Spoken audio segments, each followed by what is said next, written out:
We're at the end of our program, and I just really want to thank everyone for your participation.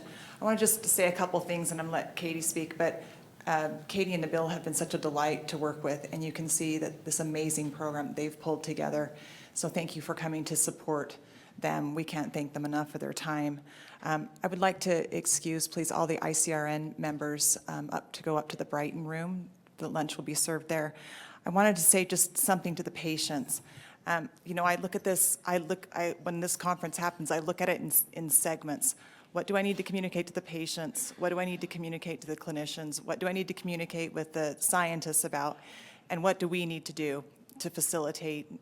How do we make this better? What are we going to do the rest of the year? What are the projects that we need to be working on? So I wanted to just share with you a couple of things. One thing I wanted you to know that was in the live streaming session on the first day, that we had 623 people viewing that session.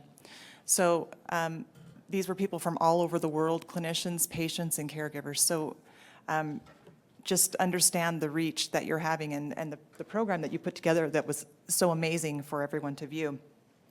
So I want to remind the patients, and I don't think I have to remind you if you watch the scientific session that this is a very complex disease. But I hope that you feel enormous hope that the best and the brightest scientific and clinical minds are collaborating together to bring you solutions. I have every confidence in the world that next year you're going to see the same kind of slide saying, wow, amazing things are happening. There are more options for you. Thank you to NCI, NIH, FDA for all being here and contributing. They're an important piece of us moving this forward. So a couple of things that I hope are takeaways. If you haven't had your molecular profiling, please let us help you find a way to get that done. It's critical for every patient that has cholangiocarcinoma to get that done. You need to be seeing a multidisciplinary team. I think from every single thing that you've seen here, that needs to happen. And you can hear from Katie, from Lipica, from all these centers. They're willing to work with your oncologist, where you're living, if you don't have ready access to that. The other thing that I think it's really important is that you, as patients, be looking for clinical trials from the very beginning. We worked with Katie and some of the others who work on the NCCN guidelines to make sure that that's in there, so that when oncologists who are not seeing cholangiocarcinoma very often, that they inform their patients that they need to be looking for clinical trials from the beginning of diagnosis. If you are on a clinical trial, or even if you're in treatment, you need to be looking at the next step. Please be looking at the next step. We have patient navigators to help you. Please talk with your oncologist, but be looking at the next step. For the professionals, I just would reiterate what Nabil said. We're looking for the collective wisdom of this group. Nabil just has such a unique talent to draw from so many disciplines, but we need everyone's input. This is a really hard nut to crack, but we feel like we're getting there, and we need everyone's help. And I guess I would say to you, which of your colleagues have something to add to this community that are not here?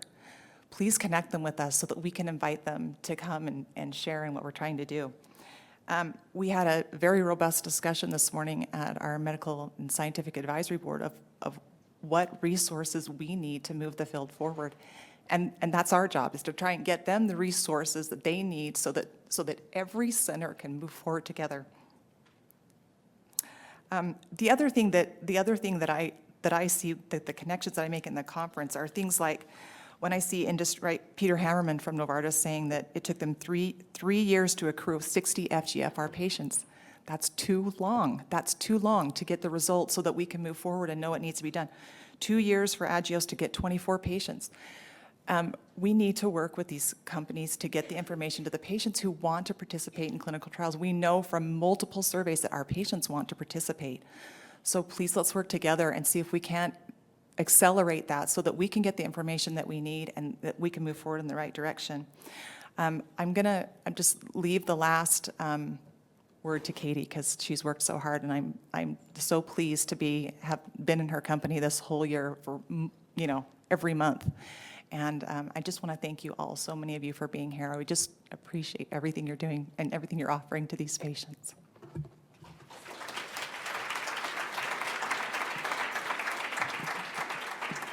Well, I don't really like having the last word necessarily, but I did want to say on behalf of Nabil as well, who unfortunately isn't here, we had to go, but one, that it was incredibly wonderful to work with Nabil, and it was such an honor to have the scientific community rally to this disease, and I think in years to come, we'll see more of this with the basic science turning its attention to this very fascinating disease, the more they learn of it and see the potential for growth and the promise of achieving real things. And so I think this year was extremely impactful yesterday, for me at least, to hear all the illustrious speakers. And secondly, I wanted to relay from the scientific side, many of the scientists made comments about the audience saying, I've had no idea that the patients in this audience would have such a sense of what we were talking about and how well informed everyone is, and just the collegiality of this community. And so I continue to have that same impression as well, that you are an amazing group and it is building upon each other. And I think that's a huge part of the strength of the foundation. And last but not least, of course, I have to say a huge thanks. I have deep gratitude to Stacy and the foundation. It was such an honor to have this role with Nabil this year. I honestly am just amazed that I was able to do this. So thank you for that, and for being the really, Jane called you a visionary leader. There aren't very many people like that, and you are, and you've been able to make so many connections and transcend so many different barriers already. So thank you.